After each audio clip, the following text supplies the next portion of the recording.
Can India become next economic super power? क्या India बन सकता है नेक्स्ट इकोनॉमिक सुपर पावर? तो चलिए शुरुआत से शुरू करते हैं। चाइना को इकोनॉमिक डार्लिंग कहा जाता है। उन्होंने 40 साल पहले क्या किया था? उन लोगों ने अपने इंफ्रास्ट्रक्चर को बहुत ज़्यादा डेवलप करा दिया एंड बहुत सारे फैक्ट्रीज को एस्टैब्लिश करा दिया। वो लोग सिर्फ मैन्युफैक्चरिंग पे डिपेंड होना चाहते थे 40 साल पहले। उन लोगों ने बहुत सारी फैक्ट्रीज को एस्टैब्लिश करा दिया वहाँ पे। तो जस्ट बिकॉज वहाँ पे इतनी सारी फैक्ट्रीज लग गई थी, बहुत सारी कंट्रीज बहुत ज़्यादा इंटरेस्ट लेने लग गई थी चाइना में बिकॉज फॉर मैन्युफैक्चरिंग। तो बहुत सारी कंट्रीज जो उनके ऊपर डिपेंड होने लग गई थी बिकॉज बिकॉज वहाँ पे लेबर कॉस्ट बहुत कम था, इतना कम था कि उनको मैन्युफैक्चरिंग करने में भी बहुत ईजी पड़ रहा था और कंपनीज को बेनिफिट्स भी हो रहे थे। मैन्युफैक्चरिंग करते करते चाइना बन गया second largest economy in the world after USA. 1990s में average annual income of Chinese labour was $150, जो बढ़ के 2005 में $2008 हो गई थी। एंड वहाँ पे नहीं रुका, वो और बढ़ गया। 2015 में वो 8,300 तक बढ़ गया एंड आज के डेट में 2019 के आसपास में वो बन गया है 13,500, विच इज़ टू मच। यहाँ से स्टार्ट हुआ चाइना का डाउनफॉल बिकॉज वहाँ पे मैन्युफैक्चरिंग करना बहुत कॉस्टली हो रहा था। 2016 के बाद उनकी इकोनॉमी गिरना स्टार्ट हो गई थी, बट वो लोग रुके नहीं, उनकी इकोनॉमी वापस ऊपर आ गई थी अंटिल अमेरिका में जब ट्रम्प का राज आया। तो ट्रम्प ने क्या किया? ट्रम्प का भी बहुत बड़ा रोल है मैन्युफैक्चरिंग इंडस्ट्रीज को अदर कंट्रीज में शिफ्ट कराने का, बिकॉज ट्रम्प ने बहुत लोगों को ऑर्डर्स दिए कि वो अपने मैन्युफैक्चरिंग यूनिट्स को चाइना से शिफ्ट करके अदर एशियन कंट्रीज में डालें। तो 2020 में क्या हुआ? कोरोना वायरस जब चाइना में एंटर हुआ, just because of it lockdown start हुआ, वहाँ पे बहुत सारे मैन्युफैक्चरिंग यूनिट्स क्लोज हो गए। बहुत सारे अदर कंट्रीज को बहुत ज़्यादा प्रॉब्लम फेस करनी पड़ी, शॉर्टेज ऑफ द प्रोडक्ट्स।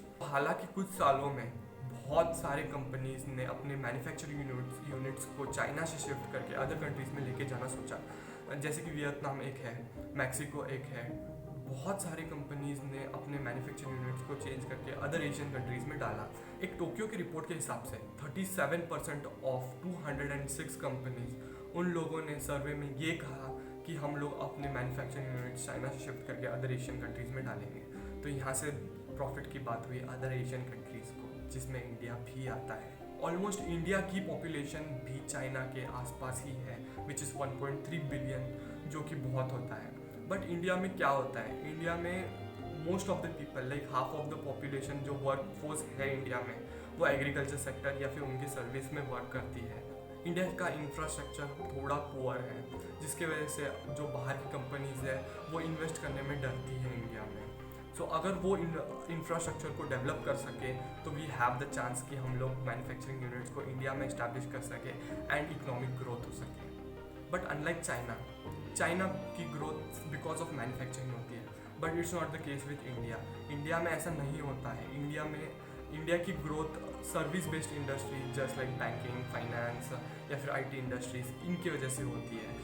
यहाँ पे just because of infrastructure problems यहाँ पे मैन्युफैक्चरिंग यूनिट्स करना थोड़ा मुश्किल है। अगर इंडिया इस चीज़ पे वर्क करे तो दे श्योरली बहुत सारी कंपनीज आएंगी इंडिया में अपने मैन्युफैक्चरिंग यूनिट्स बनाने। 2014 के बाद बहुत सारी मैन्युफैक्चरिंग कंपनीज इंडिया में आई, जहाँ की एनुअली 10 मिलियन सेलफोन्स पर ईयरली बनाए जाते थे, जो कि आज बढ़ के हो गए हैं 150 मिलियन। ऐसे ही मैन्युफैक्चरिंग करते करते इंडिया बन गया second largest manufacturing of cellphone. And recent year में एप्पल ने भी बहुत ज़्यादा इन्वेस्ट कर दिया है इंडिया में अपने मैन्युफैक्चरिंग यूनिट्स बनाने के लिए, बिकॉज वो चाइना से शिफ्ट होना चाहता था।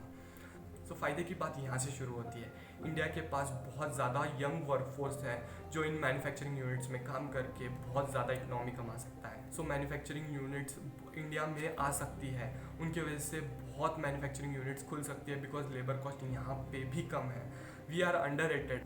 रिसेंट ईयर में बहुत ज़्यादा ग्रोथ देखी जा सकती है इंडिया में बिकॉज मैन्युफैक्चरिंग यूनिट्स जो शिफ्ट होंगी चाइना या फिर अदर कंट्री से इंडिया में, just because of low labour cost we can see a economic growth. And just because manufacturing cost बहुत कम है तो बहुत ज़्यादा कंपनीज इंटरेस्ट लेने स्टार्ट हो जाएंगी इंडिया में एंड हमारे पास चांस है कि हम अपनी इकोनॉमिक ग्रोथ कर सकें and we can become next economic super power in the world. अगर आपको मेरा काम पसंद आए तो लाइक करना, सब्सक्राइब करना और ज़रूर कमेंट करना अगर आपको फिर किसी टॉपिक पे वीडियो चाहिए तो। चलिए मिलते हैं फिर किसी वीडियो में। Peace out, bye bye.